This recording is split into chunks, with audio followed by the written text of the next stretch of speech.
Good morning all of you student. आप सभी का पुनः अभिनंदन एवं स्वागत है प्रूडेंट एग्रीकल्चर परिवार में। तो आज हम आपके लिए कल्टीवेशन शुरू करें क्रॉप प्रोडक्शन पोमोलॉजी में। और पोमोलॉजी में क्रॉप प्रोडक्शन में फर्स्ट बात की जाए, प्रथम जो खेती होगी हमारी वो होगी कल्टीवेशन ऑफ मैंगो, आम की खेती। कौन सी खेती होगी? आम की खेती होगी। आम की खेती। तो आम की खेती क्या है? आम की खेती के बारे में चर्चाएं करेंगे। जो भी चीज़ें आती हैं वो सारी की सारी चीज़ें की हम चर्चाएं करते रहेंगे। अगर आम के बॉटनिकल नेम की बात की जाए, किसकी बात की जाए साथियों? बॉटनिकल नेम की अगर बात की जाए, इसका बॉटनिकल नेम होता है Mangifera indica. Mangifera indica botanical name क्या होता है? मैंजीफेरा इंडिका इसका बॉटनिकल नेम होता है। फैमिली की बात की जाए साथियों, इसकी फैमिली क्या होती है? एनाकार्डिएसी फैमिली होती है। क्या फैमिली होती है? एनाकार्डिएसी फैमिली होती है। और इसमें गुणसूत्रों की अगर बात की जाए, इसमें साथियों जो गुणसूत्र होते हैं 40 होते हैं। कितने साथियों गुणसूत्र होते हैं? 40 होते हैं। और अगर इसके जन्म स्थान की बात की जाए, जन्म स्थान क्या होता है तो इसको याद रखना, इंडो बर्मा। क्या होता है साथियों? Indo Burma. देखो बॉटनिकल नेम की बात की थी तो क्या बताया? मैंजीफेरा इंडिका, फैमिली एनाकार्डिएसी, गुणसूत्र 40 होते हैं और इसका जन्म स्थान इंडो बर्मा होता है। जो भी जनरल चीज़ें थी वो मैंने बात कर ली थी। हाँ, पिछली वीडियो में बताया था कि कौन सा क्रॉप प्रोडक्शन में आगे है और इसके क्या क्या है। तो अब जनरल चीज़ें की बात करें, जैसे कि आम के उत्पादन में अगर बात की जाए कि आम के उत्पादन में प्रथम अग्रणी राज्य कौन सा है, तो अग्रणी राज्य की बात की जाए यूपी होता है, अपना अग्रणी राज्य होता है। और दूसरा कौन सा है? आंध्र प्रदेश। तो भाई आम के उत्पादन में या भारत में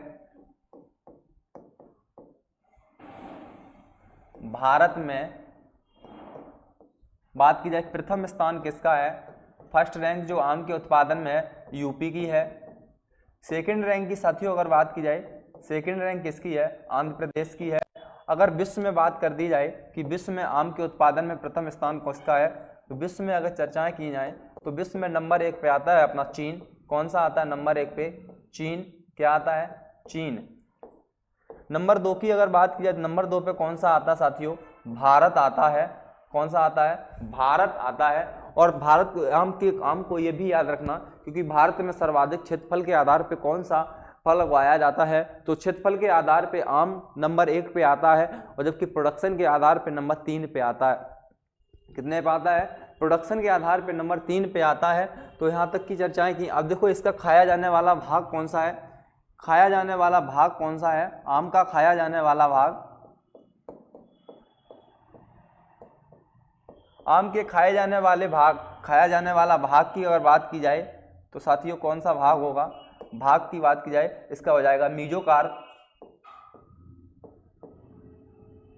मीजोकार्प का मतलब मध्य फलवृत्ति, मध्य फलवृत्ति। क्या खाया जाता है इसका? आम का खाया जाने वाला भाग कौन सा है? मीजोकार्प है। जबकि आम के फल का प्रकार क्या है? अगर इसके फ्रूट टाइप की अगर बात की जाए साथियों, फ्रूट टाइप की अगर इसकी बात की जाए फ्रूट टाइप में, तो इसका होता है स्टोन। कौन सा होता है? स्टोन। या इसी को हम ड्रूप कहते हैं। क्या कहते हैं साथियों? ड्रूप कहते हैं। या इसी को हम हिंदी में अष्टिफल कहते हैं। क्या कहते हैं इसे? अष्टिफल कहते हैं। क्या कहते हैं साथियों? अष्टिफल कहते हैं। इसका फ्रूट टाइप क्या होता है? ड्रूप होता है, स्टोन होता है, अष्टिफल होता है। ठीक है, यहाँ तक साथियों अगर बात चीज समझ में आ रही हो तो आगे बढ़ते हैं।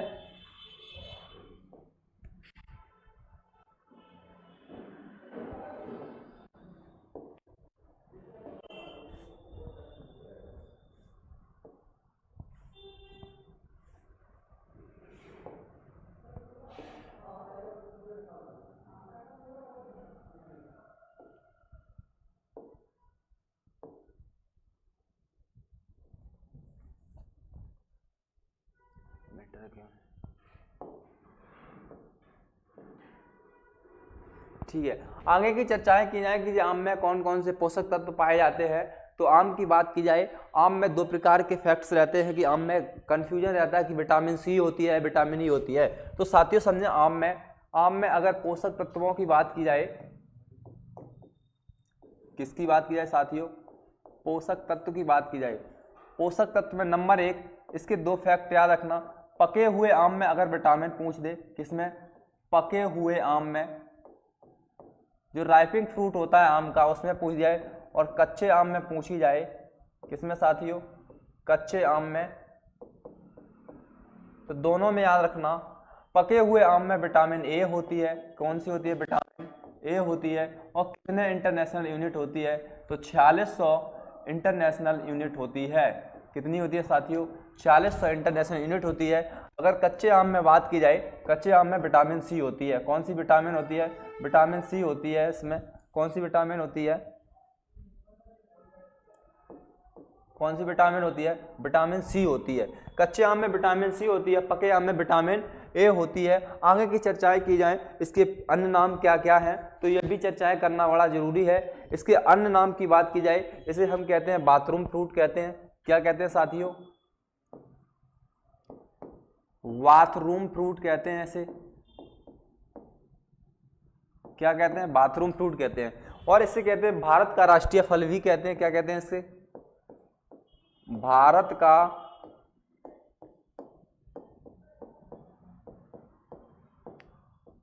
राष्ट्रीय फल। तो पूछा जाए भारत का राष्ट्रीय फल क्या है, तो भारत का राष्ट्रीय फल आप याद रखेंगे क्या होता है। तो भारत के राष्ट्रीय फल की अगर बात की जाए तो इसे कहते हैं, आम को ही कहते हैं। बाथरूम फ्रूट क्यों कहते हैं आम को? क्योंकि बाथरूम क्या नाम, इसको खाने के बाद हमें हाथ धुलने के लिए बाथरूम में जाना पड़ता है, इसीलिए इसे बाथरूम फ्रूट कहते हैं। और इसे क्या कहते हैं? किंग ऑफ फ्रूट भी कहते हैं, फलों का राजा कहते हैं। क्या कहते हैं साथियों? फलों का राजा कहते हैं, king of fruit. King of fruit कहते हैं, या हिंदी में लिख सकते हैं फलों का राजा। क्या कहते हैं साथियों? फलों का राजा। तो फलों का राजा किसे कहते हैं? आम को फलों का राजा कहते हैं। और इसके साथ साथ इसे क्या कहते हैं? अमृत फ्रूट कहते हैं। अमृत फ्रूट कहते हैं, ठीक है। क्या कहते हैं? अमृत फ्रूट कहते हैं। इसके कई नाम भी हैं, जैसे कि संस्कृत में बात की जाए इसे क्या कहते हैं? आम्र कहते हैं, वहीं से अमृत फ्रूट कहते हैं। इसका पर्यायवाची भी कई है, तो वहाँ की चीज़ें रही हैं। आगे अगर बात की जाए, जो आम होता है, आम में पोषक तत्वों की भी हमने जानकारी ले ली। आम का पुष्पक्रम क्या होता है? आम के पुष्पक्रम को वही याद रखो, आम के पुष्पक्रम को क्या कहते हैं? पेनिकल कहते हैं। क्या कहते हैं? आम के पुष्पक्रम को क्या कहते हैं? पेनिकल कहते हैं। और आम में पुष्प कब निकलते हैं, ये भी याद रखो। आम में पुष्प आने का समय क्या है? पुष्प आने का समय क्या है इसका? पुष्प आने के समय की अगर साथियों बात की जाए तो इसमें क्या होता है, तो इसको रखना आप जनवरी फरवरी। क्या रखेंगे याद? जनवरी फरवरी में आम में पुष्प आते हैं। क्या आते हैं? जनवरी फरवरी में आम में पुष्प आते हैं। अब इसी के बाद आगे करते हैं आम के वर्गीकरण की बात। किसकी बात की जाए साथियों? आम के वर्गीकरण की अगर बात की जाए तो आम में 4 प्रकार की प्रजातियां पाई जाती हैं, ठीक है। तो लिखना शुरू करें, नोट करते चलें। आम में आम की 4 प्रजातियां पाई जाती हैं। क्या पाई जाती साथियों? 4 प्रजातियां पाई जाती हैं। एक एक करके नोट करते चले। Number 1 Mangifera indica. Mangifera indica. Number 2 Mangifera odorata. Mangifera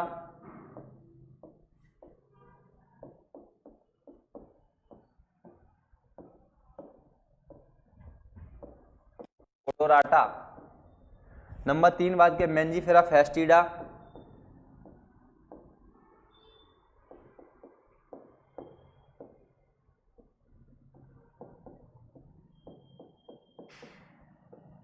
और जो तुम्हारी लास्ट आती है वो कौन सी होती है? मैंजीफेरा केसिया।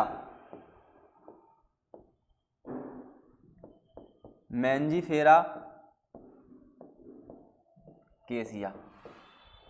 नंबर 1 मैंने क्या बताई आपको? Number 1 Mangifera indica.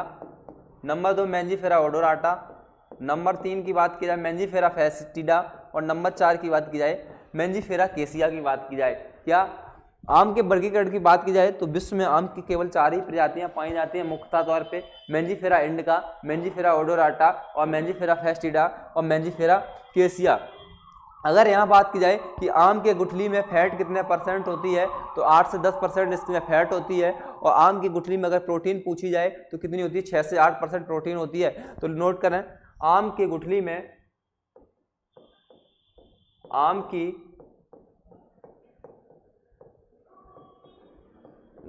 में फैट अगर पूछी जाए बसा कितने परसेंट होती है तो याद रखेंगे 8 से 10% फैट होती है, जबकि आम की गुठली में प्रोटीन प्रतिशत पूछ दिया जाए साथियों तो प्रोटीन प्रतिशत बताएंगे कितना होता है, 6 से 8% प्रोटीन होती है। तो यहाँ तक बात समझ में आ रही होगी कि आम की गुठली में फैट कितनी होती है, 8 से 10% होती है, और वसा प्रोटीन कितने परसेंट पाई जाती है, 6 से 8% प्रोटीन पाई जाती है। अब बात आती है कि आम को खाते हैं उसमें खुशबू आती है, तो प्रश्न ये बनता है कि आम में खुशबू आने का कारण क्या है, तो लिखें आम में महक आने का कारण है, आम में महक आने का कारण ओस्मियम। क्या है साथियों, ओस्मियम। आम में महक आने का कारण क्या है, ओस्मियम है। क्या है, ओस्मियम।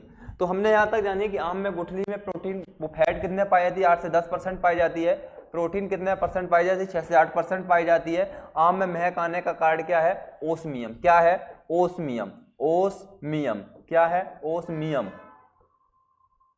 ओस्मियम। ठीक है, मियम करके भी आता है, ओस्मियम भी दे देता है कि आम में महक आने का कारण क्या है, ओस्मियम। तो नेक्स्ट की तरफ बढ़ते हैं। अब बात की जाए कि आम की क्लाइमेट क्या होती है, आम के क्लाइमेट की अगर साथियों बात की जाए, आम के क्लाइमेट की बात की जाए तो भाई बताओ आम की क्लाइमेट क्या होगी। ये आम की जो क्लाइमेट होती है सब ट्रॉपिकल होती है। आम की क्लाइमेट क्या होती है साथियों,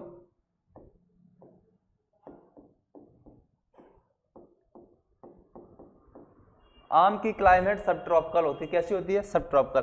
अगर सॉइल की बात की जाए, पहले बात समझो साथियों, सॉइल से, सॉइल किस भाषा का शब्द है, तो लैटिन भाषा का शब्द है। एक्स्ट्रा ज्ञान के लिए, सॉइल किस लैटिन भाषा से मिलके बना है, सोलम से मिलके बना है। किससे मिलके बना है, सोलम से। ठीक है, अब देखो सॉइल अपने, अगर आम की सॉइल पूछी जाए तो सॉइल कौन सी होती है, लोम होती है। कौन सी लोम होती है साथियों, जिसे हम कहते हैं दोमट मृदा। क्या कहते हैं, दोमट मृदा। तो आम के लिए कौन सी मृदा चाहिए, दोमट मृदा चाहिए। क्या चाहिए, आम के लिए दोमट मृदा चाहिए। ठीक है, अगर आगे की बात की जाए कि आम में दोमट मृदा चाहिए। अब बात आती है कि आम के लिए क्लाइमेट में जो वेजिटेटिव ग्रोथ होती है, वनस्पतिक वृद्धि के लिए तापमान कितना चाहिए, तो आम की वेजिटेटिव ग्रोथ के लिए तापमान लिखो, आम की वेजिटेटिव ग्रोथ के लिए तापमान लिखो। जो आम के लिए वेजिटेटिव ग्रोथ का तापमान होता है वो कितना परसेंट होता है, तो 24 से 27 सेल्सियस होता है। कितना होता है साथियों, 24 से 27 सेल्सियस आम में तापमान चाहिए। आम की वनस्पतिक वृद्धि के लिए कितना तापमान चाहिए, तो 24 से 27 सेल्सियस चाहिए। ठीक है, आगे की अब चर्चाएं की जाएं कि हेडिंग डालो आम में प्रोपगेशन। क्या डालो साथियों, आम में प्रोपगेशन। आपको डालना है आम में प्रोपगेशन। भैया डालो प्रवर्धन। अब थोड़े प्रोपगेशन से सुन लें, प्रोपगेशन से जो भी आउट ऑफ सिलेबस के पॉइंट बनेंगे वो भी साथियों समझते चलें। प्रोपगेशन की अगर बात की जाए, किसकी बात की जाए, प्रोपगेशन की अगर बात की जाए, जैसे हिंदी में क्या कहते हैं, हम प्रवर्धन कहते हैं। क्या कहते हैं साथियों, प्रवर्धन कहते हैं। क्या कहते हैं, प्रवर्धन। प्रवर्धन को हम वेजिटेटिव रिप्रोडक्शन भी कहते हैं। इसे क्या कहते हैं, कायिक को जनन भी कहते हैं, वेजिटेटिव रिप्रोडक्शन भी कहते हैं। अब प्रोपगेशन के लिए बात समझो, पहले बात, कोई भी प्लांट लिया जाता है, क्या लिया जाए, कोई भी प्लांट लिया जाता है, इसका एक ऊपरी वाला हिस्सा होता है। क्या होता है, एक ऊपरी का हिस्सा होता है, एक बीच का हिस्सा होता है और एक नीचे का हिस्सा होता है। ठीक है, प्रश्न कैसे बनेंगे कि प्रवर्धन के लिए ऊपरी वाला पार्ट क्या कहलाता है, ऊपरी भाग क्या कहलाता है, बीच का भाग क्या कहलाता है प्रवर्धन के लिए,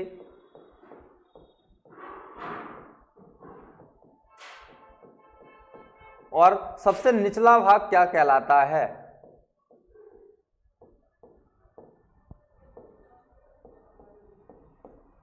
अब सुने साथियों, अगर ऊपरी भाग की बात पूछी जाए, जो ऊपर वाला पार्ट कहलाता है इसमें साइन कहलाता है। क्या कहलाता है? साइन कहलाता है। क्या कहलाता है साथियों? साइन। ऊपर वाले भाग को क्या कहते हैं हम? साइन कहते हैं।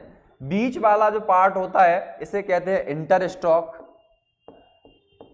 क्या कहते हैं साथियों? इंटरस्टॉक।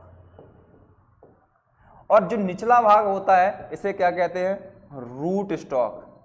अब थोड़ी सी चीजें समझो यहाँ पे, जो समझने लायक है, तब बात करते हैं आम के प्रोपगेशन की। पहले प्रोपगेशन की ही बातें समझो। जो इंटरस्टॉक हमेशा लिया जाएगा एक ही फैमिली का होना चाहिए। कैसा होना चाहिए? समान परिवार का होना चाहिए। किसका होना चाहिए? समान परिवार का होना चाहिए। जैसे कि कोई भी प्लांट है उसकी भी फैमिली एक होनी चाहिए, दूसरे प्लांट की भी फैमिली एक होनी चाहिए। तो इंटरस्टॉक हमेशा समान परिवार का लिया जाता है। रूट स्टॉक की अगर साथियों बात की जाए, रूट स्टॉक हमेशा जंगली पौधों से लिया जाता है। किससे लिया जाता है साथियों? जंगली पौधों से। जंगली पौधों से हमेशा रूट स्टॉक लिया जाता है। किससे लिया जाता है? जंगली पौधों से हमेशा रूट स्टॉक लिया जाता है। तो प्रवर्धन के ऊपरी भाग को क्या कहते हैं साथियों? साइन कहते हैं। बीच वाले भाग को क्या कहते हैं? इंटरस्टॉक कहते हैं। और निचले भाग को कहते हैं रूट स्टॉक कहते हैं। क्या कहते हैं साथियों? रूट स्टॉक कहते हैं। अब एक चीज समझना, जो रूट स्टॉक होते हैं, किसी भी प्लांट के लिए हमने रूट ले ली और इसमें जब रूट फॉर्मेशन होगा, क्या होगा साथियों? Root formation. रूट फॉर्मेशन की अगर बात की जाए, क्या रूट फॉर्मेशन की अगर बात की कर ली जाए कि रूट फॉर्मेशन में सहायक हार्मोन कौन सा है, तो रूट फॉर्मेशन में जो यूज किया जाने वाला हार्मोन है, तो वो कौन सा हार्मोन यूज किया जाता है? हार्मोन की अगर बात की जाए साथियों, कौन सा हार्मोन यूज किया जाता है? तो हार्मोन आप रखना याद, जो रूट फॉर्मेशन में यूज किया जाता है IBA। कौन सा प्रयोग किया जाता है? रूट फॉर्मेशन में जो हार्मोन प्रयोग किया जाता है IBA। IBA क्या है? एक ऑक्सिन का ही हार्मोन है। ऑक्सिन की जब टाइप पढ़ोगे आगे, ऑक्सिन 4 प्रकार का होता है। NNA होता है, IBA होता है, ठीक है, INA होता है, ठीक, और एक होता है 2,4-D, उसी में होता है IBA। क्या होता है? IBA। IBA की देखो, IBA को रूट फॉर्मेशन हार्मोन कहते हैं। ये जड़ों को निकालने में सहायक है। तो इसकी फुल फॉर्म की अगर साथियों बात की जाए, इसकी फुल फॉर्म क्या होती है? Indole butyric acid. क्या फुल फॉर्म होती है? Indole butyric acid. क्या फुल फॉर्म होती है? Indole butyric acid. फिर दोबारा से रिवीजन करते हैं कि प्रवर्धन के लिए कोई भी पौधा लिया जाता है तो उसका ऊपरी वाला भाग क्या कहलाता है? साइन कहलाता है। बीच का भाग क्या कहलाता है? इंटरस्टॉक कहलाता है। निचला भाग क्या कहलाता है? रूट स्टॉक कहलाता है। इंटरस्टॉक हमेशा समान परिवार का होना चाहिए। रूट स्टॉक हमेशा जंगली पौधों का लिया जाता है। और रूट के निर्माण में सहायक हार्मोन कौन सा है? IBA होता है। और IBA की फुल फॉर्म बताई, इंडोल ब्यूट्रिक एसिड। यहां तक समझ में आ रहा होगा? ठीक है। तो अभी हम चर्चाएं कर रहे थे आम में प्रवर्धन की। किसकी बात कर रहे थे? आम में प्रवर्धन की। आम में प्रवर्धन की 3 विधियां होती हैं। कितनी विधियां होती हैं साथियों? 3 विधियां होती हैं। Number 1 veneer grafting. Number 1 veneer grafting.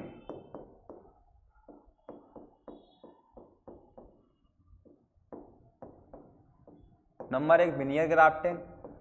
Number 2 की बात की जाए, नंबर 2 में अगर बात की जाए एनआर्चिंग।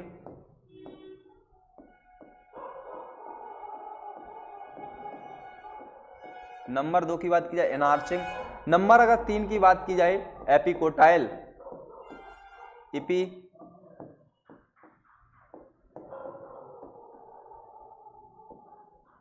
कोटाइल। अब समझो, ये तो पता चल गया है कि इसमें कौन कौन सी प्रयोग करते हैं। विनियर ग्राफ्टिंग करते हैं, एनआर्चिंग करते हैं, एपिकोटाइल प्रयोग करते हैं। लेकिन जो इसमें जो तुम्हारे लिए सबसे मोस्ट टू मोस्ट है कि दक्षिण भारत में कौन सी प्रयोग की जाती है, उत्तर भारत में कौन सी प्रयोग की जाती है और महाराष्ट्र में कौन सी प्रयोग की जाती है। तो साथियों सबसे जो मोस्ट है कि दक्षिण भारत में प्रयोग की जाने वाली है, साउथ इंडिया में प्रयोग की जाने वाली, दक्षिण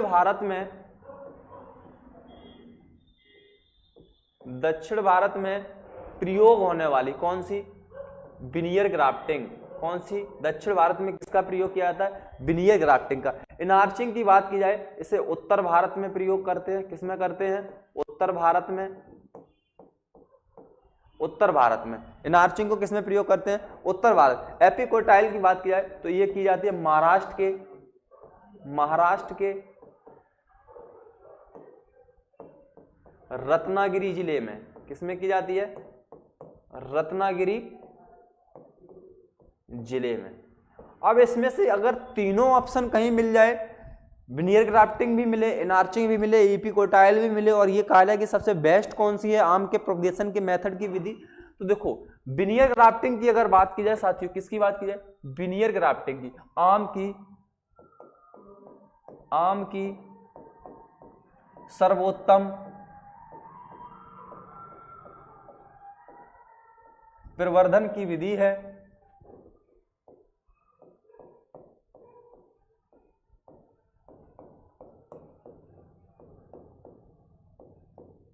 किसकी विधि है? तो आम में प्रवर्धन की सर्वोत्तम विधि कौन सी है? विनियर ग्राफ्टिंग है। उत्तर भारत में नार्चिंग करते हैं, और महाराष्ट्र की रत्नागिरी में कौन सी करते हैं? तो महाराष्ट्र की रत्नागिरी में करते हैं एपिकोटाइल। अब बात आती है डिस्टेंस की। किसकी बात साथियों की जाए? डिस्टेंस, जिसे हिंदी में कहते हैं अंतरण। क्या कहते हैं साथियों? अंतरण। अब समझो इसमें भी दो फैक्ट चलते हैं। क्या फैक्ट चलते हैं? अगर ये पूछा जाए सामान्यता आम के लिए डिस्टेंस कितना चाहिए, सामान्यता की बात की जाए 10 × 10 मीटर, कितना चाहिए? 10 × 10 मीटर। तो अगर 10 × 10 मीटर पर अगर पौधों को लगाते हैं तो इसके लिए कितने कुल पौधे लगेंगे? सामान्यता 1 हेक्टेयर में कुल पौधों की संख्या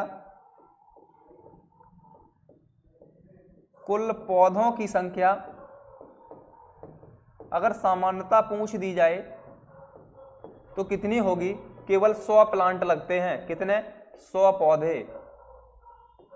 अगर 10 × 10 मीटर पे लगाते हैं पौधों को तो सामान्यता कितने पौधे लगेंगे? 100 पौधे लगेंगे जाके 1 हेक्टेयर में। अगर यही बात की जाए एचडीपी के लिए, एचडीपी का मतलब हाई डेंसिटी प्लांटिंग सघन पद्धति द्वारा, तो एचडीपी में बात की जाए एचडीपी के लिए 2 × 5 × 2 × 5 मीटर, 2.5 × 2.5 मीटर पे आम की एक वैरायटी होती है जिसे हम प्रयोग करते हैं, उसका नाम है आम्रपाली। क्या नाम है साथियों?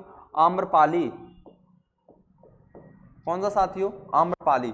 आम्रपाली जो तुम्हारी होती है 2.5 × 2.5 मीटर पे लगती है, और आम्रपाली के पौधों की जो संख्या होती है वो कितनी होती है? तो याद रखना 1600 प्लांट पर हेक्टेयर लगते हैं। कितने लगते हैं? 1600 प्लांट प्रति हेक्टेयर लगते हैं। कितने लगते हैं? 1600 प्लांट पर हेक्टेयर लगते जाके किसके? आम्रपाली के। सामान्यता आम की बात करें डिस्टेंस कितना चाहिए? 10 × 10 चाहिए। कुल पौधों की संख्या कितनी होती है? 100 प्लांट होते हैं। लेकिन हाई डेंसिटी प्लांटिंग की बात की जाए तो कितना चाहिए? 2.5 × 2.5 होना चाहिए। और वो कौन सी प्रजाति है जो एचडीपी में प्रयोग की जाती है? आम्रपाली की जाती है। पौधों की संख्या कितनी होती है? 1600 प्रति प्लांट पर हेक्टेयर। ठीक है, अब यहां तक की हमने बात कर ली है। आगे की चर्चाएं की जाए। वैरायटियों की तरफ मैं बढ़ता हूं। ठीक है, किसकी तरफ बढ़ता हूं? वैरायटियों की तरफ। प्रजातियां हेडिंग डालो।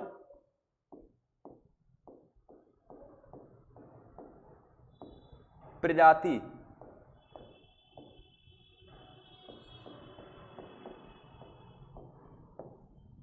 आम की वैरायटी की बात की जाए तो आम की वैरायटियों का वर्गीकरण कई प्रकार से किया गया है, तो उसी प्रकार से हम वर्गीकरण करते हैं।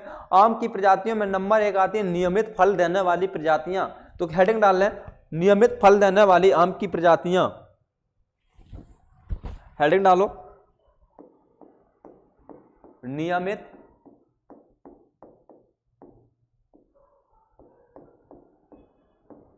फल देने वाली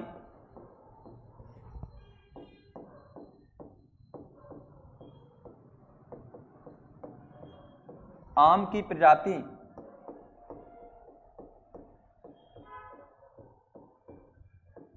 क्या साथियों? नियमित फल देने वाली आम की प्रजाति। कैसी? कंटिन्यू दें, कंटिन्यू फ्रूटिंग आए उस पे। किस पे आए? वो कौन सी प्रजाति है जिसमें नियमित फल आते हैं? तो आम की 2 प्रजातियां हैं। नंबर 1 याद रखना सिंधु। कौन सी साथियों? सिंधु। और नंबर 2 की अगर बात की जाए साथियों, नंबर 2 वो होती है आपकी आम्रपाली। आम्रपाली। ये दोनों कौन सी हैं? नियमित फल देने वाली आम की प्रजातियां। कैसी हैं साथियों? नियमित फल देने वाली आम की प्रजातियां। अब इससे संबंधित जो एग्जामों में क्वेश्चन बनते हैं वो चीज समझते हैं कि आम की सीडलेस वैरायटी कौन सी है। तो आपको उत्तर देना है सिंधु। ठीक है, आम सिंधु का क्रॉस क्या है? Ratna into Alphonso. आम्रपाली की अगर बात की जाए, आम्रपाली का क्रॉस क्या है? ठीक है, आम्रपाली के लिए कितना डिस्टेंस चाहिए अभी पीछे बताया था ही। ठीक है, फिर दोबारा से हम पढ़ करते हैं सिंधु के। अगर फीचर की बात की, सिंधु का फीचर क्या है? तो आम की सीडलेस वैरायटी। क्या साथियों? सीडलेस। कैसी है? बीज रहित प्रजाति है। आम की बीज रहित प्रजाति कौन सी है साथियों? तो उत्तर देंगे सिंधु। कौन सी है? सिंधु। सिंधु का क्रॉस क्या है भाई? सिंधु का क्रॉस क्या है? तो क्रॉस की साथियों बात की जाए, क्रॉस के लिए तो इसके लिए एक सादा सा शब्द आता है सिंधु के लिए। इसकी ट्रिक क्या होती है? ट्रिक भी जान लो। इसके लिए SRA याद रखना। क्या रखना? SRA। तो सिंधु का क्रॉस क्या होगा? रत्ना इंटू अल्फांसो। क्या होगा साथियों? रत्ना इंटू अल्फांसो। क्या होगा? सिंधु का क्रॉस रत्ना इंटू अल्फांसो।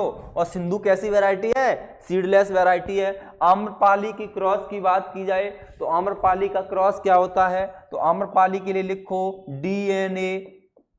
क्या लिखना है? DNA। तो आम्रपाली का जो क्रॉस होता है तो दशहरी इंटू नीलम। दशहरी इंटू नीलम। और ये क्या आ से क्या बनेगा ना कि ए से आम्रपाली। दशहरी इंटू नीलम, तो ये क्या बन जाएगा? आम्रपाली। आम्रपाली की बात की जाए, ये किसमें प्रयोग की जाती है? HDP में, हाई डेंसिटी प्लांटिंग के लिए, सघन पद्धति में।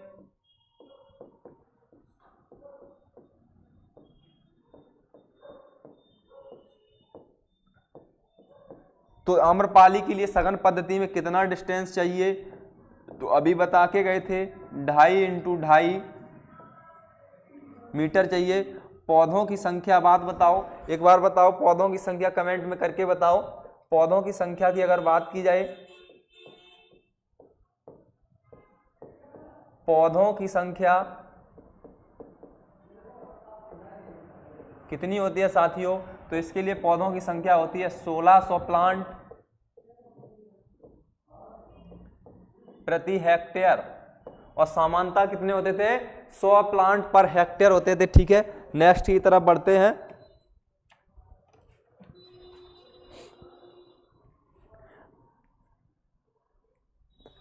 ठीक है, और ये बौनी भी प्रजातियां हैं, इनको भी याद रखना। आम की बौनी प्रजाति कौन सी? आम्रपाली और सिंधु। ठीक है, आगे प्रजाति डालो। आम की बेमौसमी फसल किसमें?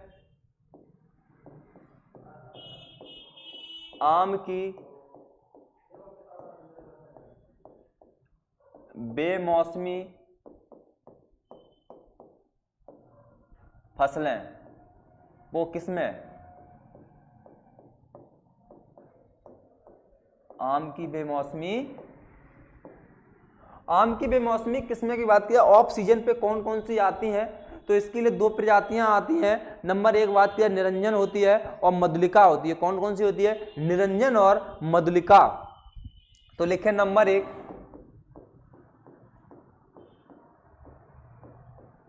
निरंजन, नंबर 2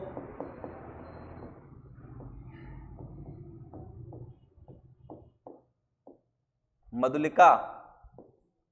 ठीक है, क्या होती है साथियों? मधुलिका। निरंजन की बात की जाए, इसमें फ्लावरिंग कब आती है? तो इसकी फ्लावरिंग याद रखना जून जुलाई में आती है। फ्लावरिंग कब आती है?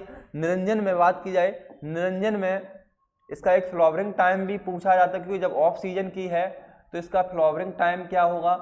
फ्लावरिंग टाइम में लिखो, इसका जो फ्लावरिंग टाइम होता है वो क्या होता है साथियों? जून जुलाई होता है। क्या होता है साथियों? जून जुलाई होता है। जबकि इसमें फ्रूटिंग कब आती है? अक्टूबर नवंबर में बनते हैं। कब बनते हैं जाके फ्रूट? अक्टूबर नवंबर में। ठीक है, किसमें बनते हैं? अक्टूबर और नवंबर में। मधुमल्लिका का क्या फीचर है? मधुमल्लिका बहुत ही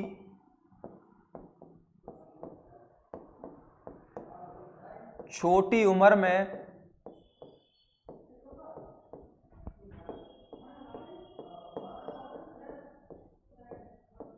फल देने लगती है। कौन सी? मधुमल्लिका फल देने लगती है। आगे डालना है हेडिंग, आम के उत्परिवर्तन द्वारा निकाली गई प्रजातियां।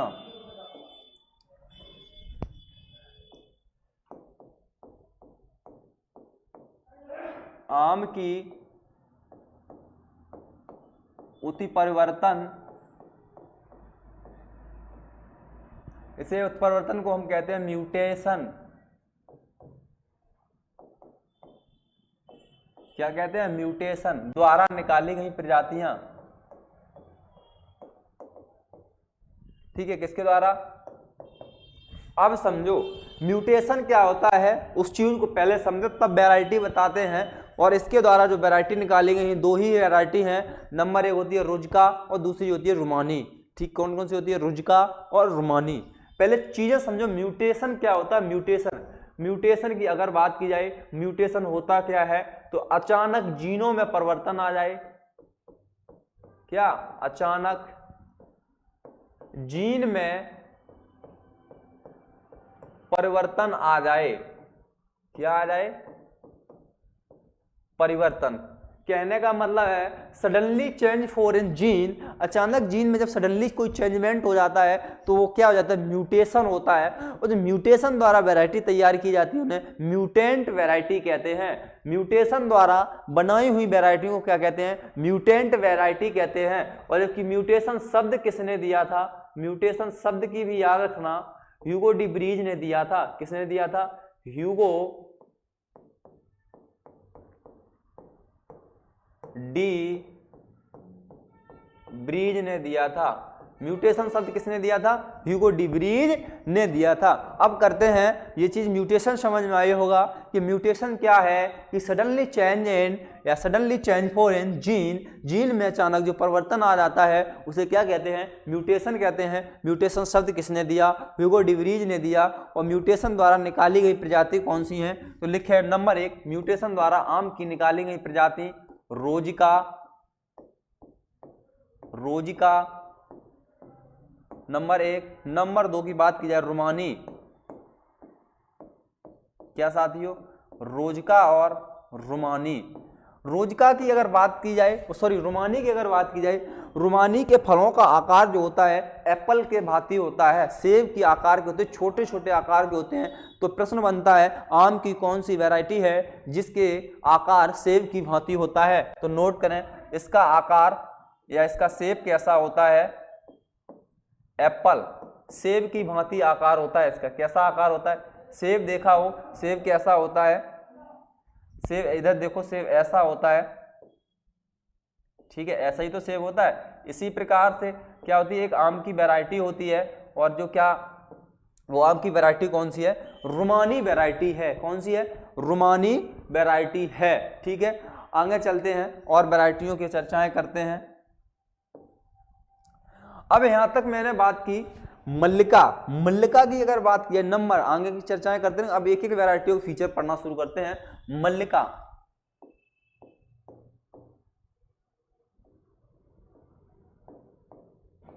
बहुत मोस्ट है मल्लिका की बात की जाए कि कौन सी आम की वैरायटी है जिसमें विटामिन ए सर्वाधिक पाई जाती है? तो विटामिन ए की सर्वाधिक बात की जाए, मल्लिका में विटामिन ए हाईएस्ट होती है। विटामिन ए सर्वाधिक पाई जाती है। किसमें? मल्लिका में। विटामिन ए सर्वाधिक किसमें पाई जाती है? मल्लिका में विटामिन ए सर्वाधिक पाई जाती है। मल्लिका का क्रॉस क्या है? MND। और अब समझना, अभी फैक्ट समझाते। मल्लिका और अभी पीछे बता के गए थे आम्रपाली, इसका क्रॉस जस्ट अपोजिट होता है। ठीक है, एक दूसरे के जस्ट अपोजिट चलते हैं, तो दोनों की चर्चाएं कर लेंगे, अभी तुम पीछे का भी रिवीजन हो जाएगा।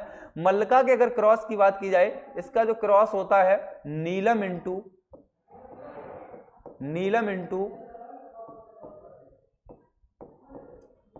दशहरी, क्या होता है नीलम इंटू दशहरी। मल्लिका का क्रॉस क्या बन गया, नीलम इंटू दशहरी। और जबकि हमने आम्रपाली की जब बात की थी वो वहां क्या बात की थी, डीएनए, क्या बात की थी, सॉरी क्या बात की थी बच्चों, डीएनए की बात की थी। डीएनए में बात की जाए तो डीएनए की जो फुल फॉर्म बताई थी आम्रपाली के लिए, ये कंफ्यूजन पॉइंट है और यही कंपटीशन में ज्यादातर एग्जामिनर डालता है कि आम्रपाली और डीएनए में से किसी एक का क्रॉस ज्यादा से ज्यादा आता है, तो इसका क्रॉस क्या होता है, नीलम इंटू सॉरी नीलम नहीं, दशहरी इंटू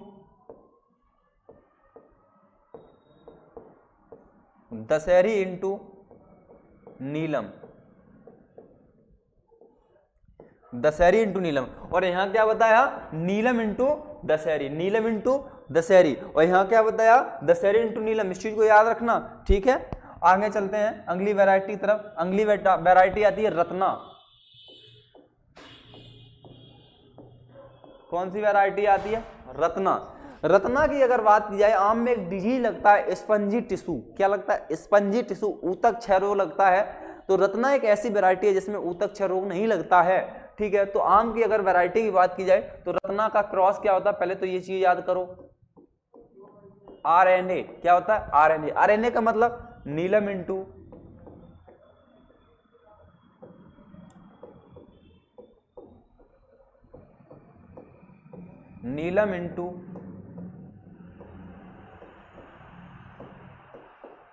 दशहरी। रत्ना का क्या क्रॉस हुआ, नीलम इंटू दशहरी। अगर इसमें बात की जाए, इसमें स्पंजी ऊतक रोग नहीं लगता। अभी बताएंगे किसमें सबसे ज्यादा लगता है, नहीं लगता है, ठीक है। किसमें नहीं लगता है, तो तुम्हारा कौन सा है, रत्ना। रत्ना की अगर बात की जाए तो रत्ना तक हमने जानी, अभी कौन कौन सी वैरायटियां जानी, सिंधु को भी जान लिया, आम्रपाली को भी जान लिया, उसके बाद रत्ना भी जानी, मल्लिका भी जानी। अब आगे की बात की जाए, जो तुम्हारी वैरायटी आती है वो डालें दशहरी, क्या, दशहरी की अगर बात की जाए,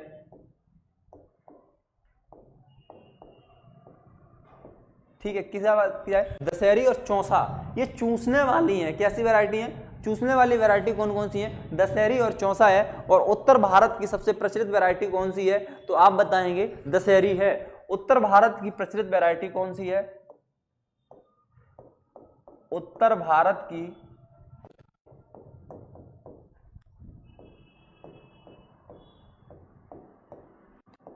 प्रचलित वैरायटी या प्रजाति कौन सी है साथियों, दशहरी है, क्या है, दशहरी। दशहरी में बात की जाए, आपने एक रोग सुना होगा ब्लैक टिप रोग, कौन सा, ब्लैक टिप रोग, जिसे कोयलिया रंग कहते हैं, क्या कहते हैं साथियों, ब्लैक टिप रोग जो होता है इसमें ज्यादा से ज्यादा लगता है, ठीक है, क्या लगता है, ब्लैक टिप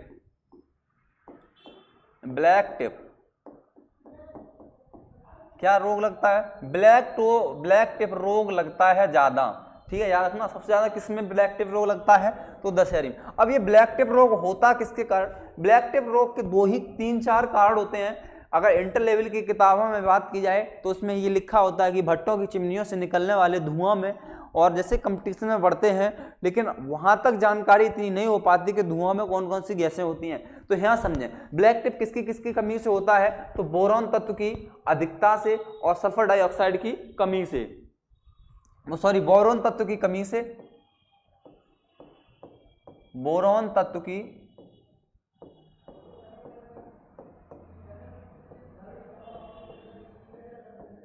कमी से और सल्फर डाइऑक्साइड की अधिकता से, किसकी अधिकता, सल्फर डाइऑक्साइड की अधिकता से, और चिमनियों से निकलने वाला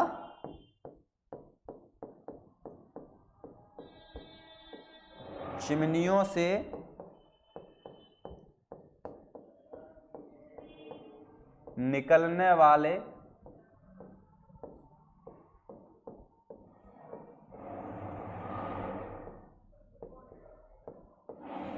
धुएं। ठीक है, अब यहां तक की बात की दशहरी की। दशहरी के क्या उत्तर भारत की सबसे प्रसिद्ध वैरायटी है, इसमें ब्लैक टिप रोग ज्यादा लगता है। ब्लैक टिप रोग किसके कारण होता है? तो मैंने बताया कि बोरॉन तत्व की कमी से होता है और सल्फर डाइऑक्साइड की अधिकता से होता है और चिमनियों से निकलने वाले धुआं से होता है बोरॉन तत्व। आगे बात की जाए बॉम्बे ग्रीन, आगे वैरायटी की बात की जाए बॉम्बे, अब समझो बॉम्बे ग्रीन। बॉम्बे ग्रीन की बात की जाए तो बॉम्बे ग्रीन अभी मैंने पीछे बताई थी, सर्वाधिक विटामिन ए होती है, मलगम होती है, क्योंकि बॉम्बे ग्रीन का यह फीचर सबसे मोस्ट है कि विटामिन सी सबसे ज्यादा किसमें पाई जाती है? तो बॉम्बे ग्रीन में सबसे ज्यादा विटामिन सी पाई जाती है। किसमें पाई जाती है? आप सुने, बॉम्बे ग्रीन में विटामिन सी सर्वाधिक होती है, सर्वाधिक होती है। ठीक है, किस में? बॉम्बे ग्रीन में विटामिन सी सर्वाधिक होती है। अगर उसके बात की जाए सबसे जल्दी पकने वाली आम की प्रजाति कौन सी है? तो यही है, सबसे जल्दी पकने वाली आम की प्रजाति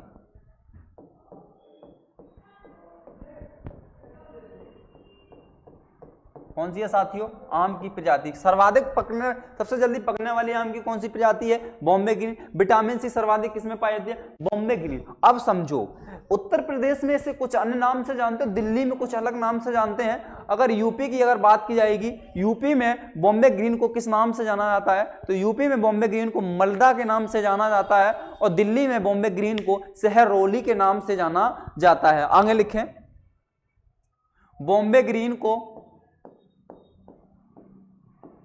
बॉम्बे ग्रीन को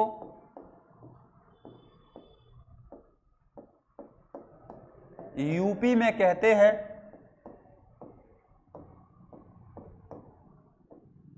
क्या कहते हैं साथियों? सहरौली। क्या कहते हैं?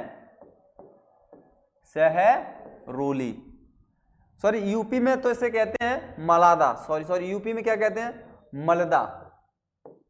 और जबकि दिल्ली में इसे क्या कहते हैं साथियों? सहरौली। दिल्ली में क्या कहते हैं इसे? आप समझो, दिल्ली में से क्या कहते हैं? सहरौली कहते हैं और यूपी में से क्या कहते हैं? मल्ला कहते हैं। बॉम्बे ग्रीन में विटामिन सी सर्वाधिक पाई जाती है। सबसे ज्यादा जल्दी पकने वाली आम की प्रजाति कौन सी है? बॉम्बे ग्रीन है। बॉम्बे ग्रीन को यूपी में कहते हैं मल्दा और जबकि दिल्ली में क्या कहते हैं? इसे सहरौली कहते हैं। क्या कहते हैं? सहरौली। नेक्स्ट बात की जाए, नेक्स्ट प्रजाति की बात की जाए, वो आपकी आती है अल्फांसो।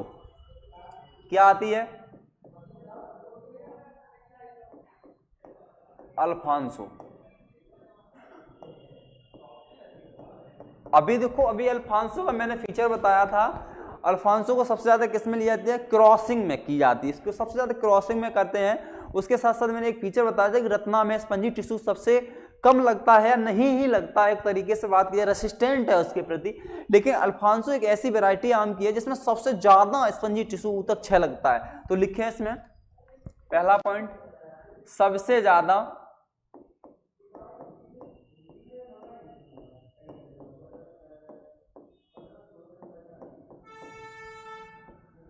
ऊतक 6, या इसे हम कहते हैं स्पॉन्जी टिश्यू,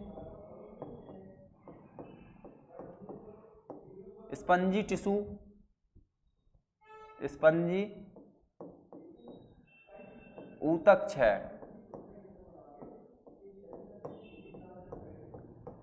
रोग लगता है।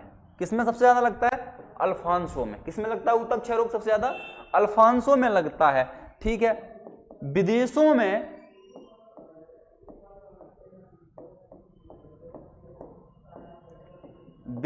में आयात और निर्यात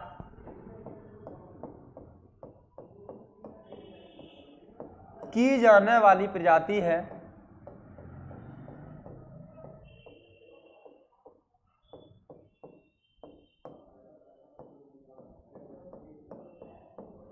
कौन सी है साथियों? अल्फांसो। विदेशों में कौन सी वैरायटी है एक्सपोर्ट एंड एक्सचेंज की जाती है? ठीक है, आदान प्रदान किया जाता है विदेशों में, जो भेजी जाती है ट्रांसपोर्ट के लिए अल्फांसो भेजी जाती है। अब बताओ विदेशों में क्या लंबे टाइम के लिए फ्रूटी थोड़ी रखे जा सकते हैं? तो इसकी हम क्या बनाते हैं? मैंडारिन बनती है, इसकी जो भी कैंडी भी बनती है इसी से ही बनती जाके, तुम्हारी अल्फांसो से ही कैंडी बनती जाके। ठीक है, आगे चर्चाएं करते हैं अगली वैरायटी के लिए। वो आती है आपकी वैरायटी हिमसागर। कौन सी आती है वैरायटी? हिमसागर।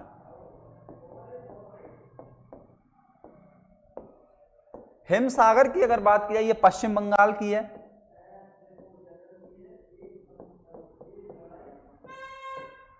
वेस्ट बंगाल में प्रयोग की जाती है। आगे लिखो चौसा।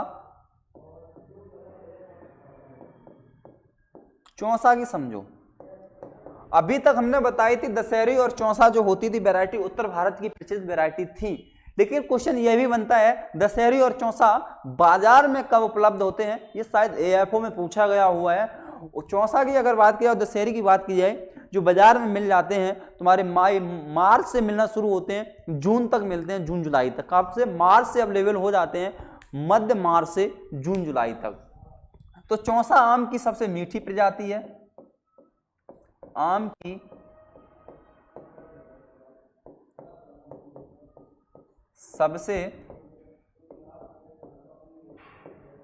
मीठी प्रजाति है।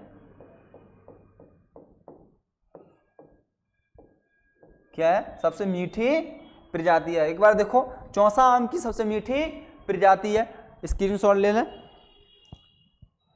आगे की बात किया, एक वैरायटी और आती है बगानपल्ली। कौन सी? ही लिख लो, बगानपल्ली।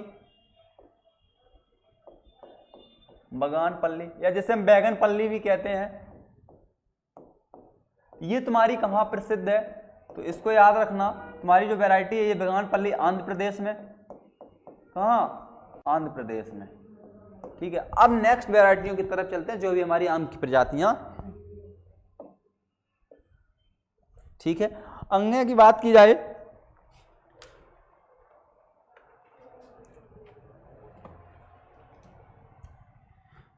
आम की बहुवर्षीय वाली प्रजातियां।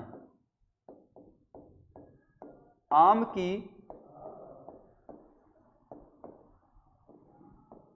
बहुवर्षीय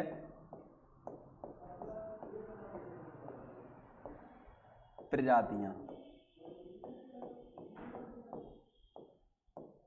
जिसे कहते हैं पॉलीएम्ब्रियोनिक। क्या कहते हैं साथियों? पॉलीएम्ब्रियोनिक को। पॉलीएम्ब्रियोनिक वैरायटी ऑफ मैंगो, आम की बहुवर्षीय वाली प्रजातियों की बात की, कौन कौन सी प्रजातियां आती हैं? तो इसमें लिखो नंबर 1 कुरकन, गोवा, बप्पा खाई,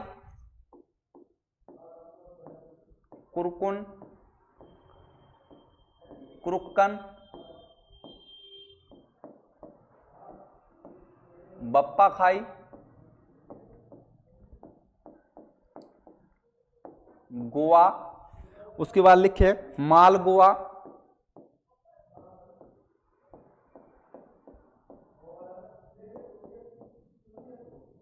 कौन साथियों? मालगोवा।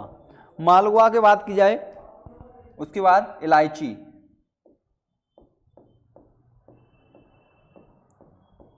क्या साथियों? इलायची। अब देखो कुरकुन का क्या एक बेस्ट फीचर है। कुरकुन की कैटेन में एक बार क्वेश्चन पूछा गया था, करीब 2022 में ये क्वेश्चन पूछा था कि आम के लवड़ीय मृदाओं के प्रतिरोधी कौन सा मूल वृंत है? तो इसे कैसे प्रतिरोधी करते हैं? लवड़ीय मृदाओं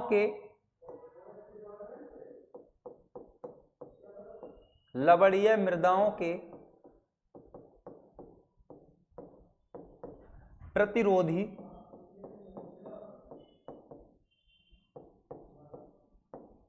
मूल वृंत के रूप में, मूल वृंत मतलब रूट स्टॉक के रूप में से प्रयोग करते हैं। किसके रूप में प्रयोग करते हैं? रूट स्टॉक के रूप में प्रयोग करते हैं। किसके प्रयोग करते हैं? रूट स्टॉक के रूप में से हम प्रयोग करते हैं। किसे करते हैं? तो आपको याद रखना चाहिए कुरकन। कुरकन को किसके रूप में प्रयोग करते हैं? रूट स्टॉक के रूप में कुरकन को ही हम प्रयोग करते हैं। आगे नेक्स्ट वैरायटियों की बात की जाए, चूसने वाली आम की प्रजातियां।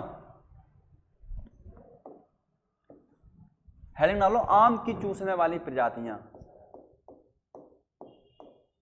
आम की चूसने वाली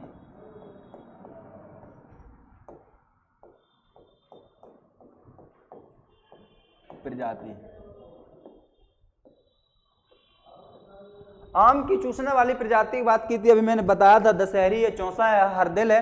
तो ये जो भी प्रजातियां हैं तो वही की आम के में चूसने के लिए प्रयोग करते हैं। तो लिखना शुरू करें, तो लिखें हरदिल,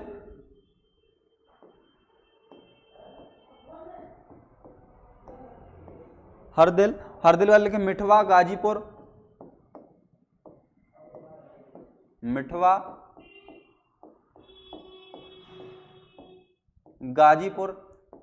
चौसा भी भैया चूसने के रूप में प्रयोग की जाती है, दशहरी भी प्रयोग की जाती है ठीक है। तो ये आम की प्रजातियां हैं। क्या है? आम की प्रजाति, चूसने वाली। चूसने का मतलब जैसे हम चूसते हैं तो वो क्या हो जाती है, ये भी प्रजातियां हैं। और चूसने के बाद जब हाथ को धोते थे जाके तो इसे क्या कहते थे, आम को बाथरूम फ्रूट नाम दिया जाता था। क्या नाम दिया जाता था? बाथरूम फ्रूट नाम दिया जाता था। आगे की चर्चाएं करें। देखो कोई भी प्लांट है, क्या है? कोई भी प्लांट है, ठीक है, क्या है? कोई एक प्लांट है, इसको हम मानते हैं मैंगो प्लांट। क्या मानते हैं? Mango tree. बात समझना, इसको बहुत मोस्ट है ये पॉइंट जो समझाने की कोशिश कर रहा हूं मैं। ये समझाने की कोशिश कर रहा हूं किसी भी प्लांट पे कितने % फ्लावर आते हैं? 100% फ्लावर आते हैं। लेकिन आम पे 100% फ्लावर के कितने % हिस्से के फ्रूटिंग होती है? ये प्रश्न करने के सोच रहा हूं। और आपसे यही प्रश्न है कि आम में कितने % पुष्प के फल बनते हैं? तो याद रखना, आम में 0.1% पुष्प के फल बनते हैं। किसके? तो लिखें आम में 0.1% पुष्प के फल बनते हैं। क्या बनते हैं? पुष्प के फल बनते हैं। कितने %? 0.1% ही केवल आम के फल बनते हैं। और बाद बाकी जो पुष्प होते हैं आंधी और तूफान में सारे के सारे झड़ जाते हैं। तो यही हम बात समझाने की कोशिश कर रहा था कि कोई आम का प्लांट है उसमें कितने % फ्रूट आते हैं। तो मैंने बताया 100% फ्रूट आते हैं। लेकिन कितने % फ्रूटिंग होती है उस पुष्प से? क्योंकि 0.1% होती है। पिछली भी क्लास में जब मैंने फर्स्ट क्लास ली तो बताया था कि फल कैसे बनता जाके, कि अंडाशय ही किसमें कन्वर्ट हो जाता निषेचन के बाद, तो फल में कन्वर्ट हो जाता था जाके। तो मैंने वही चर्चाएं कर ली थी। ठीक है, नेक्स्ट की तरफ चर्चाएं करते हैं। अब जो चीजें पूछी जाती हैं, जैसे कि बात पूछी जाए कि आम में पर परागण होता है, क्रॉस पॉलिनेटेड, कैसी परागण होता है? तो लिखो आम एक पर परागण फसल है।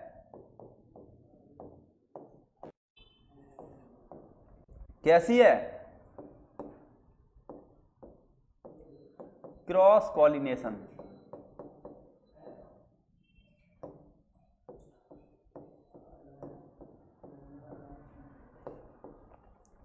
अब प्रश्न बनता है कि आम में परागण होता किसके द्वारा? ये भी तो प्रश्न बनता है, पर परागण होता किसके द्वारा, क्रॉस पॉलिनेशन होता किसके द्वारा? तो इसका जो वेक्टर के रूप में प्रयोग किया जाता है, पॉलिनेशन वेक्टर के रूप में, या कारक की बात की जाए तो इसका कारक हो जाएगा घरेलू मक्खी। कौन सा?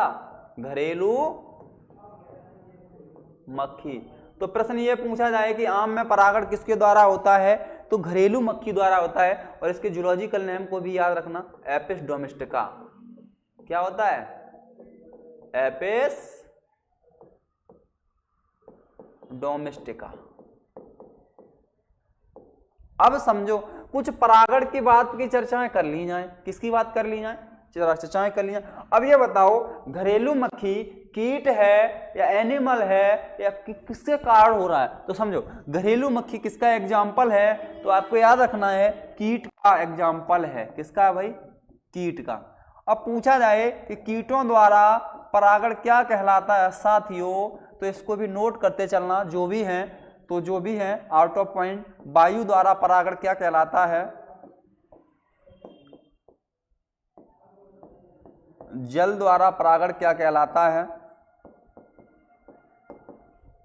ठीक है। उसके बाद चमगादड़ द्वारा क्या कहलाता है,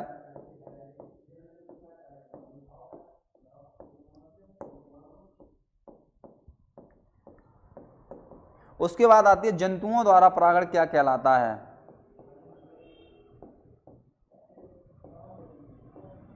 जब चर्चाएं चलती हैं एक एक शब्द की, तो हम क्यों ना ऐसा किया जाए कि कुछ अलग लोगों से हटके पढ़ें और कुछ अलग करके देखें। वो जुनून होना चाहिए दिल में कुछ अलग करने का। अगर कीटों की अगर बात की जाए साथियों, तो कीटों द्वारा पर परागण क्या कहलाता है, क्योंकि कीट को हम कहते हैं इंसेक्ट कहते हैं, और ये क्या बन जाता है, इंसेक्ट से ही बन जाता है, एंटोमोफिली। देखो परागण के लिए सबसे सिंपल सा एक ट्रिक मैं बता दूंगा कि कैसे पहचानना है कि परागण है या प्रकीर्णन है। परागण में बात की जाए, पॉलिनेशन में बात की जाए, क्या मिलेगा, लगा हुआ, फिली शब्द लगेगा, क्या मिला हुआ मिलेगा, लगा हुआ मिलेगा। दोस्तों मित्रों, ट्रिक के रूप में याद रखना, जितने भी क्रॉस पॉलिनेटेड होंगे उसमें क्या लगा हुआ मिलेगा, फिली लगा हुआ मिलेगा। क्या लगा हुआ मिलेगा, फिली। अब देखो कीटों द्वारा परागण क्या कहलाता है, एंटोमोफिली कहलाता है,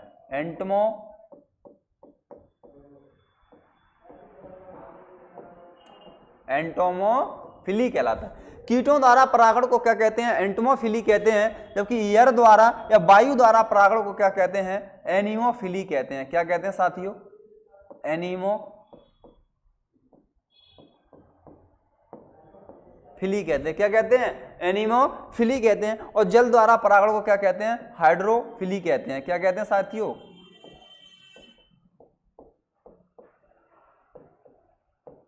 हाइड्रोफिली कहते हैं इसे, ठीक है। चमगादड़ द्वारा परागण को क्या कहते हैं, चिरिंटोफिली कहते हैं।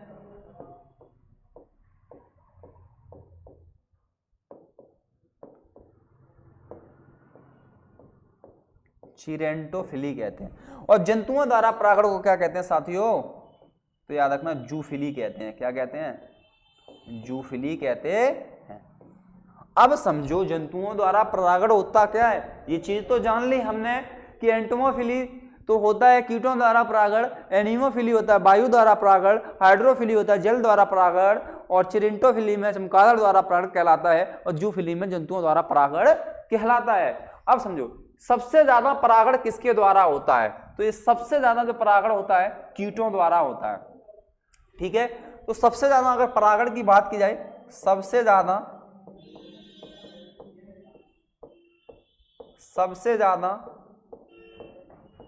पर परागण होता है, वो किसके द्वारा होता है बाबू, कीटों से होता है। किसके द्वारा होता है, किसके द्वारा होता है साथियों, कीटों से। और कीटों में वो कौन सा कीट होगा जो सबसे ज्यादा परागण करेगा, ये बताओ। कीटों में वो कौन सा कीट है जो सबसे ज्यादा परागण करता है, तो उसका एग्जाम्पल याद रख लेना साथियों। तो वो एग्जाम्पल क्या होगा, तो वो एग्जाम्पल होगा मधुमक्खी होगी। क्या होगी, मधुमक्खी होगी। मधुमक्खी कहा जाता है कि अगर मधुमक्खी ना हो तो भारत में आधे से ज्यादा या विश्व में आधे से ज्यादा जनसंख्या जो भी प्रोडक्शन होता है वो खत्म हो जाएगा। क्या कहा जाता है कि कौन से कीट के कारण, अगर वो कीट ना हो तो खाद्यान्न उत्पादन से लेके फ्रूटिंग प्रोडक्शन तक सारा का सारा खत्म हो जाएगा। कीट तो वो होता है मधुमक्खी। तो वही बताता कि आम में परागण का कारण क्या है, तो घरेलू मक्खी था, तो इसका साइंटिफिक नेम क्या था, एपिस डोमेस्टिका था। कीटों द्वारा परागण क्या कहलाता था, एंटीमोफिली कहलाता था। अगर साथियों वायु की बात की जाए, एनीमोफिली किस किस में होता है, तो एनीमोफिली के लिए याद रखना क्या एग्जांपल है एनीमोफिली के। एनीमोफिली में बात की जाए आपका गेहूं, धान, जौ, गेहूं, धान, जौ सबसे बेस्ट ऑप्शन है। क्या, गेहूं, धान, जौ, ठीक है। एनीमोफिली। जंतुओं की अगर जल की बात की जाए, हाइड्रोफिली की बात की जाए कि जल द्वारा परागण किसमें होता है, तो आपको याद रखना है जल द्वारा जो परागण होता है वो किसमें होता है, तो आप याद रखना कमल में, किसमें होता है, कमल में, ठीक है, किसमें होता है साथियों, कमल में। भी एक एक करके बता रहे हैं, सही से दोबारा से बता रहे हैं, ठीक है।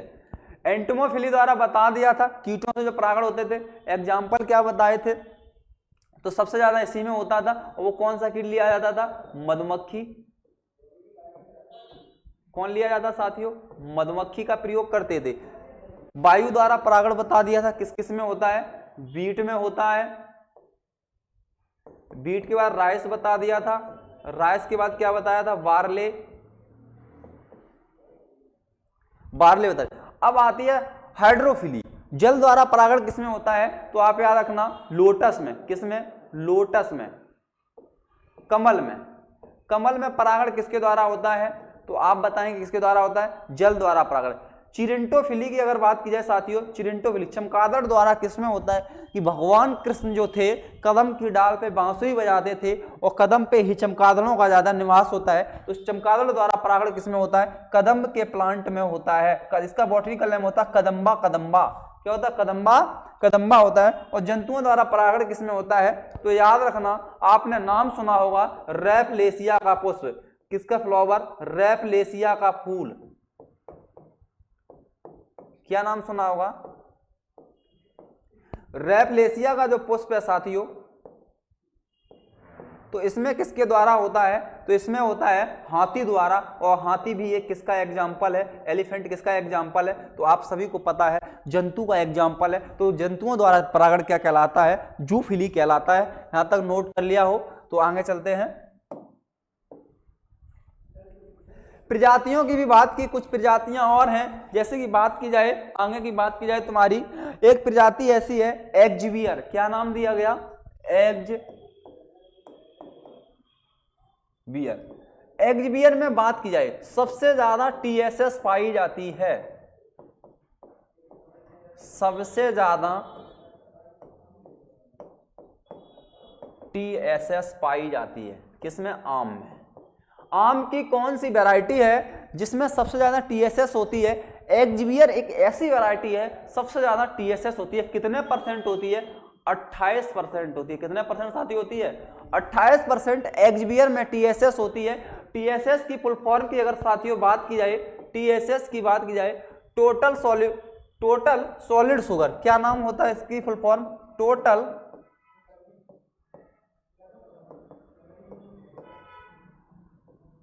Solid sugar.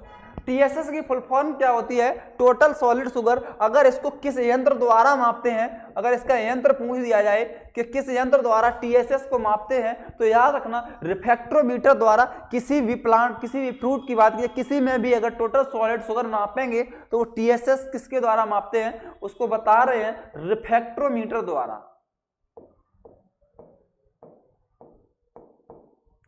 किसके द्वारा मापते हैं, रिफ्रैक्टोमीटर से। टीएसएस साथियों किसके द्वारा मापते हैं, रिफ्रैक्टोमीटर से ही टीएसएस को मापा जाता है। और यहाँ पे बात कर ली कि एग्जिबियर में सबसे ज्यादा टीएसएस होती है, 28% टीएसएस होती है। और टोटल सॉलिड शुगर की बात की, इसकी टीएसएस की फुल फॉर्म की बात की, टोटल सॉलिड शुगर होती है। और यंत्र कौन सा था, रिफ्रैक्टोमीटर होता है। अब आगे हेडिंग डालें आप, आम की संकर प्रजातियां, क्या, आम की हाइब्रिड प्रजातियां, ठीक है।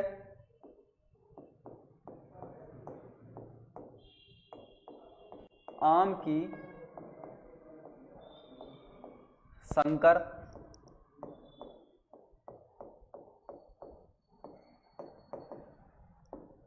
प्रजातियां। पहले तो समझे हाइब्रिड क्या होता है।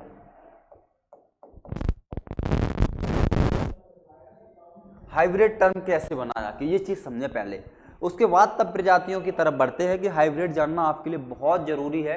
क्यों जरूरी है, हाइब्रिड समझे, कोई भी पेरेंट सेल है, क्या है, कोई भी पेरेंट सेल जब मिलते जाके, और जब नेक्स्ट कोई जनरेशन आती है और उसमें जो अलग अलग करैक्टर दिखाई देते जाके, ठीक है। जैसे कि एक कोई वैरायटी है आम की मल्लिका, मल्लिका जो वैरायटी अभी हमने बनाई थी जाके, तो हमने बताई थी एमएनडी। तो इसका क्रॉस क्या किया था, एक नीलम ली थी और एक दशहरी। ये बनी कैसे है, इस चीज को समझें। हाइब्रिड की अगर बात की जाए तो इसकी दो चीजें थी, ठीक है। तो मल्लिक नीलम ली थी एक वैरायटी, क्या ली? नीलम।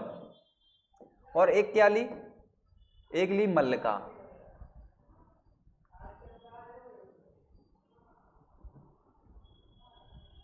ठीक है, एक क्या ली? एक ली हमने दशहरी।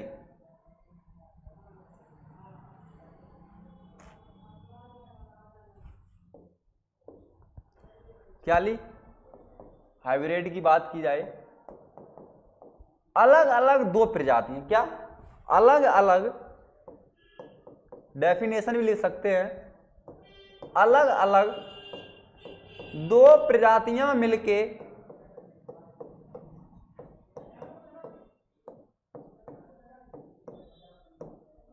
एक नई प्रजाति को डेवलप करते हैं, एक नई प्रजाति विकसित करते हैं।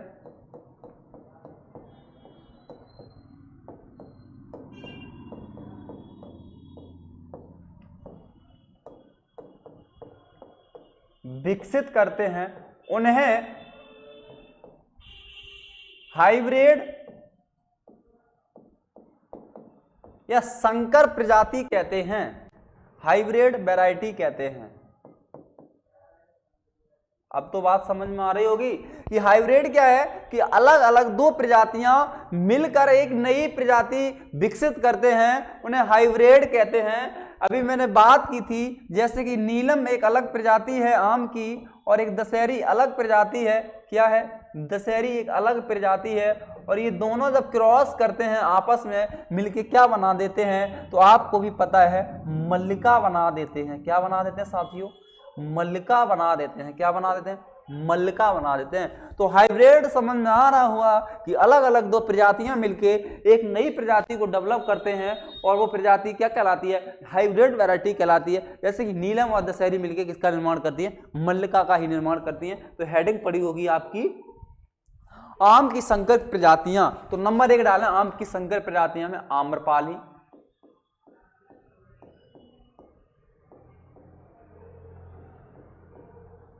क्या साथियों डालें? आम्रपाली। नंबर 2 डालें मल्लिका,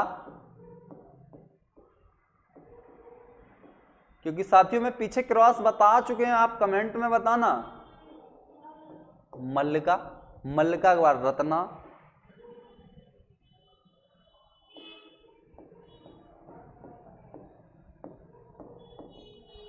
रत्ना के बाद सिंधु।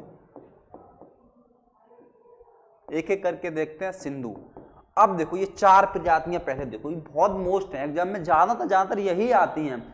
आम्रपाली के लिए मैंने क्रॉस बताया था कि डीएनए याद रखो। क्या शब्द याद रखो? आम्रपाली के लिए डीएनए, यही तो बताया था। क्या बताया था? डीएनए। डीएनए से इनको क्या क्या मिलके बनता है? तो डीएनए से दशहरी इंटू नीलम, दशहरी इंटू नीलम बराबर क्या बनी आके?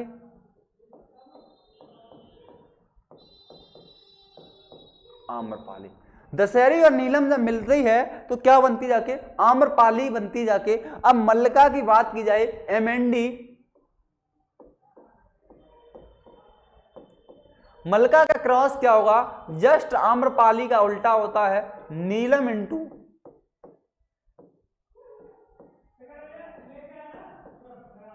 दशहरी। क्या होता है मल्लिका का? नीलम इंटू दशहरी बनती जाके वो कौन सी वैरायटी बन जाती है? मल्लिका।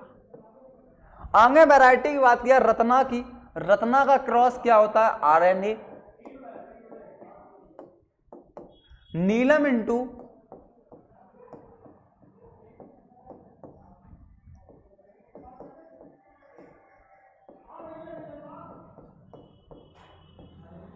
अल्फांसो। तो ये क्या बनाती जाके? रत्ना बना देती है। सिंधु की अगर बात की जाए, SRA, तो सिंधु किससे मिलकर बनती है? रत्ना इंटू अल्फांसो, रत्ना इंटू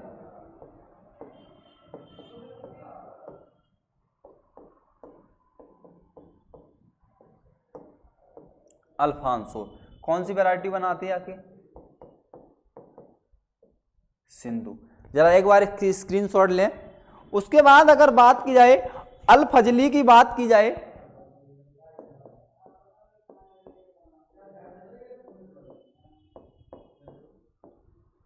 अल फजली का जो क्रॉस होता है जाके आपका, उसका होता है AAF।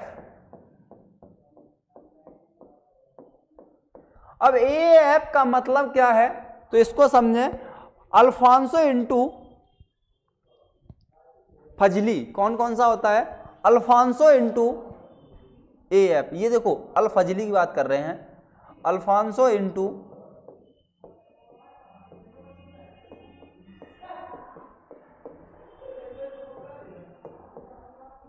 Into Fazli. Alphonso into Fazli मिलके क्या बना रही जाके? अल फजली बना रही। आम्रपाली का क्रॉस क्या होता है? DNA होता है। दशहरी इंटू नीलम इंटू करके क्या बनती है? आम्रपाली। मल्लिका की बात किया, नीलम इंटू दशहरी, मल्लिका बनती है आके।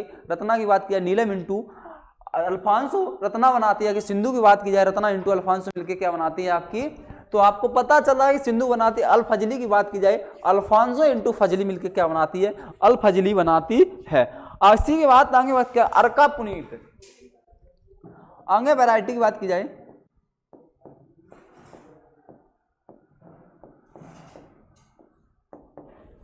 अर्का पुनीत जो तुम्हारी मिलके बनती है वो किस किस से मिलके बनती जाके? अर्का पुनीत की बात की जाए, AAB। AAB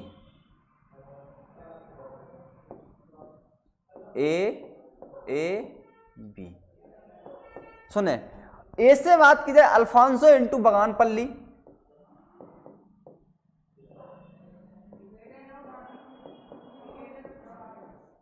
अल्फांसो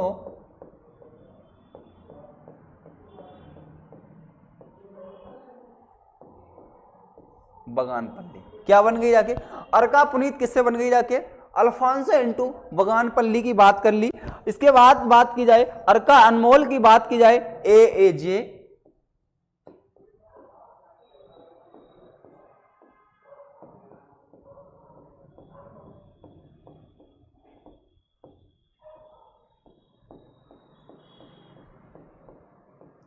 इसका क्या होता है तो इसको याद रखना, अल्फांसो इंटू जनार्दन पसंद।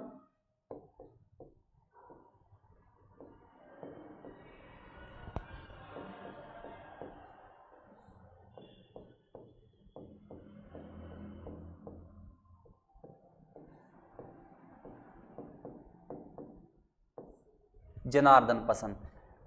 अल फजली की हमने बात की थी, अल्फांसो इंटू फजली मिलके क्या बनता है? अल फजली बनता है। और अर्का पुनीत किससे मिलके बनता है? अल्फांसो इंटू बगानपल्ली से मिलके बनता है।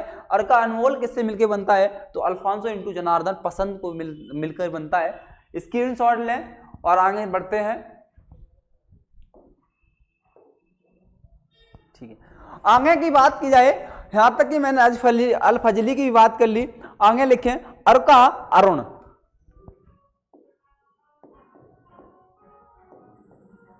अर्का अरुण। अर्का अरुण की बात की जाए, इसका जो क्रॉस होता है ABA।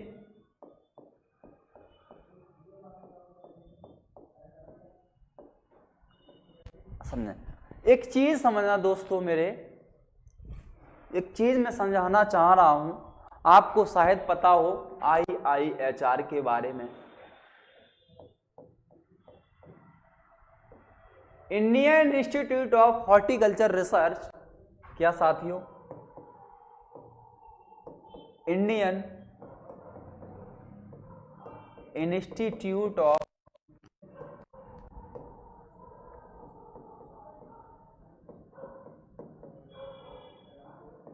हॉर्टिकल्चर रिसर्च की बात की जाए, ये हमारा कहाँ स्थित है तो आपको भी पता होगा, बेंगलुरु कर्नाटका में स्थित है। कहाँ स्थित है? बेंगलुरु कर्नाटक, यही तो स्थित है। अब मैं समझाने की जो कोशिश कर रहा हूं वो चीज बहुत गौर से समझें। IIHR की बात की जाए, Indian institute of horticulture research, ये कहाँ स्थित है? बेंगलुरु में। लेकिन ये बाबू किस नदी पे स्थित है? नदी की बात की जाए, नदी की बात की जाए, ये जो नदी है अर्का नदी है। कौन सी नदी है बाबू? अर्का नदी। अर्का नदी के किनारे स्थित होने के कारण IIHR से जो भी प्रजाति निकाली जाती हैं, या अर्का रिसर्च में जो भी रिसर्च करके प्रजातियों को मार्केटिंग में उतारा जाता है, जो भी प्रजातियां निकाली जाती हैं, तो उन प्रजातियों के आगे हमेशा अर्का लगा होता है। तो पूछा जाए कि अर्का शब्द कहां से लिया गया है, तो आप क्या कौन से रिसर्च से बताओगे? IIHR। किससे बताओगे? IIHR से ही बताना, ठीक है। तो हम बात कर रहे थे अर्का अरुणिमा की। अर्का अरुणिमा की बात की जाए तो इसका जो क्रॉस होता है, तो अर्का अरुणिमा बगानपल्ली, बैगनपल्ली इंटू अल्फांसो। क्या? Banganapalle into Alphonso. अर्का अरुणिमा जो बनती जाके बैगनपल्ली और अल्फांसो से ही मिलके बनती जाके, और जो भी आज की लास्ट तुम्हारी जो हाइब्रिड वैरायटी है अर्का पुनीत है। कौन सी है? अर्का पुनीत।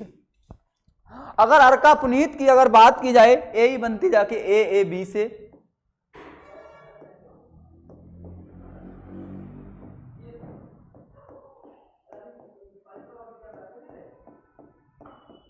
AAB से किस किस से मिलते जाके?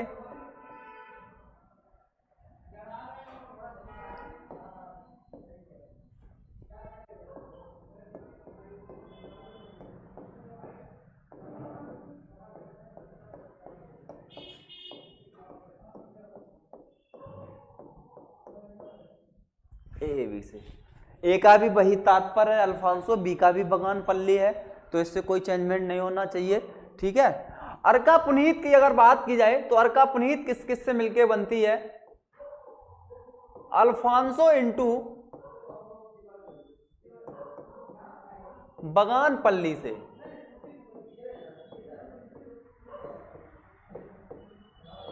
किसके मिल से मिलके बनती है? तो आपको बता दिया अर्का जो पुनीत मिलके बनती है तो अल्फांसो इंटू बगानपल्ली से मिलके बनती है।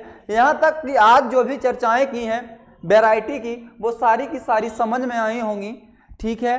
तो यहाँ ही तक आज क्या क्लास रखते हैं। नेक्स्ट क्लास के लिए मिलते हैं, और वीडियो अगर अच्छी लगी हो तो हमारे चैनल को सब्सक्राइब करें, लाइक करें, शेयर करें और कमेंट करें। Thank you so much. Next video का वेट करें, ठीक है। नोटिफिकेशन के लिए बेल आइकन का घंटी दबाना ना भूलें।